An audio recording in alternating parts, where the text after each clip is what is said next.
I'm adding half a banana, 2 strawberries, handful of raspberries,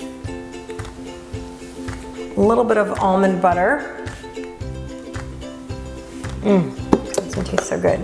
Flaxseed milk, little promo for Karma. I love this company.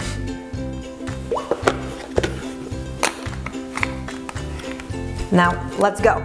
So I love making my smoothie and being able to take it with me on the go wherever I am. I just turn it on, even if I'm in my car, in the office, at the gym. I can actually make my smoothie wherever I am and I never have to plug it in, not once.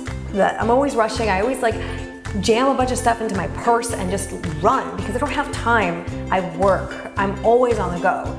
So being able to actually make my smoothie wherever I go is super convenient and it helps make my life so much easier because it makes being healthy and living a healthy lifestyle actually doable. It's not something that you just see online, it's something that you can actually achieve, it's something that you can actually do. You can actually just put all your fresh ingredients in here and just take it on the go.